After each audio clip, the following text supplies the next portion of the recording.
Alors aujourd'hui, on va parler balade. La balade, je dis souvent en rendez-vous en fait qu'une balade de qualité, c'est une balade où on va pouvoir laisser le chien flairer, marcher tranquillement, ne pas chercher forcément à courir. En fait, le chien, il a besoin de prendre des odeurs. Donc essaye de voir déjà à quelle vitesse tu marches. L'idéal, c'est de t'imaginer sur un déambulateur. Donc c'est bien parce que ça prépare, parce que quand tu seras à la retraite ou plus tard, tu auras peut-être l'utilisation d'un déambulateur. Donc plus tu vas t'entraîner tôt, plus tu seras prêt pour la suite. Donc, marcher lentement. Donc lentement, ça veut dire laisser son chien, même s'il est en liberté, prendre ses odeurs. Parce qu'on a tendance à dire aussi que oui, mais mon chien il est en liberté, donc il n'y a pas de souci, il peut prendre les odeurs, même si je continue d'avancer.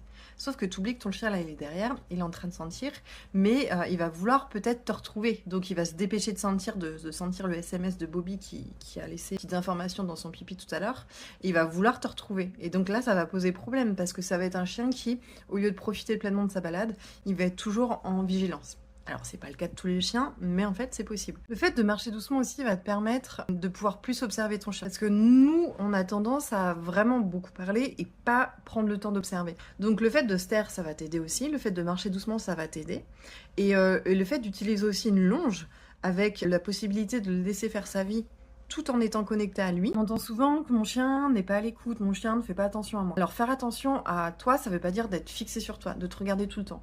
Je vais pas être partisane du look at me, enfin que le chien il soit fixé sur l'humain, c'est pas du tout le but, c'est ok fais ta balade, fais juste gaffe que je suis quand même dans l'environnement, que si je change de direction, tu puisses aussi faire attention à ce qu'il en est, et de prendre les bonnes décisions.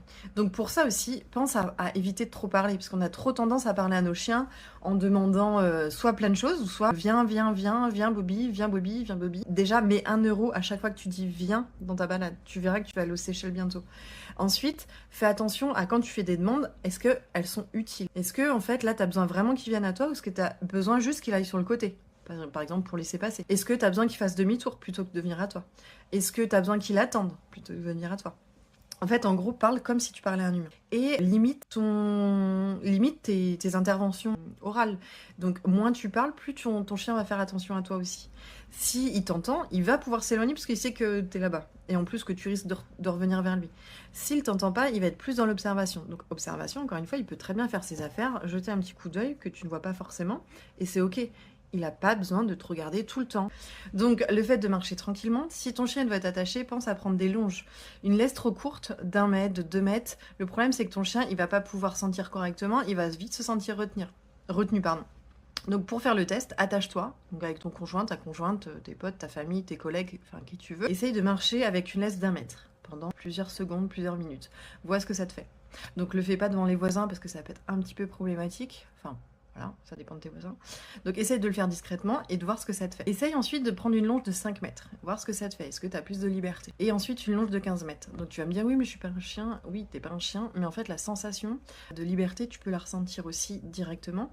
C'est comme quand on est en couple, plus on va être retenu, plus on a envie de fuir. Donc c'est pareil pour le chien, plus il aura de liberté, plus il restera avec toi, à proximité, plus il est tenu en cours, plus il cherchera à partir loin de toi et à tirer. Donc changement de matériel, minimum 5 mètres, jusqu'à 15 mètres. Ensuite, au niveau du matériel aussi, pour que la balade soit de qualité, vérifie que ton chien n'ait pas des outils qu'on appelle coercitifs, donc c'est des outils à pointe, donc les colliers Torquatus, avec des belles pointes qui s'enfoncent dans le cou quand le chien tire, donc autant te dire que c'est très douloureux.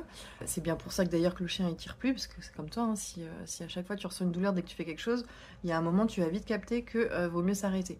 Donc tu peux avoir cette sensation de douleur pour le chien, cet emprisonnement, la pression que ça met aussi, et donc ton chien peut être aussi de plus en plus à réagir, à surréagir. Donc si tu veux que ce soit une balade plus paisible, prends un harnais, alors l'idéal un harnais en H ou en Y, donc c'est les épaules qui sont dégagées. Et sinon un collier plat, si ton chien ne tire pas forcément, un collier plat peut faire l'affaire. Donc collier étrangleur, collier Torquatus, collier électrique, on évite. On ne prend pas en fait, on met à la poubelle ou on le garde pour les soirées SM. Donc voilà, marcher doucement, laisser son chien prendre les odeurs, choisir les lieux adaptés. Est-ce que ton chien est bien dans tel ou tel environnement?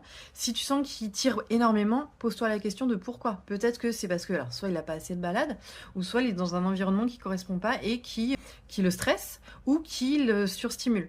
Donc choisis un environnement adapté pour lui, qui ne va pas correspondre forcément à ce que tu aimes, mais le but c'est que ce soit sa balade, en tout cas la vôtre, donc trouver des compromis. Et ensuite, de pouvoir aussi choisir les congénères qu'il veut rencontrer s'il a envie. Parce que nous, on a tendance à dire, c'est cool, je m'entends bien avec telle personne, donc je vais lui faire rencontrer mon chien et moi être pote. Ça dépend. C'est comme toi en soirée, c'est pas parce qu'on te présente quelqu'un que tu vas t'entendre à fond avec lui. Donc là, c'est exactement pareil. Laisse-le faire ses choix, regarde avec qui il s'entend le mieux, regarde les profils qu'il préfère et fais des balades de qualité. Vaut mieux peu de balades avec peu de chiens plutôt que beaucoup de balades avec beaucoup de chiens avec plein de profils différents où ça ne va pas aller. Je t'invite d'ailleurs à regarder ma vidéo sur le jeu ou mon webinaire en replay sur le jeu aussi, puisqu'on a trop souvent tendance à confondre des chiens qui s'excitent, qui se surexcitent. On a tendance à penser que c'est du jeu alors que c'est pas du tout le cas. Donc voilà, mes petits conseils pour une balade de qualité. Dis-moi en commentaire si tu appliques déjà certaines choses ou si tu souhaites en appliquer d'autres, s'il y a d'autres conseils.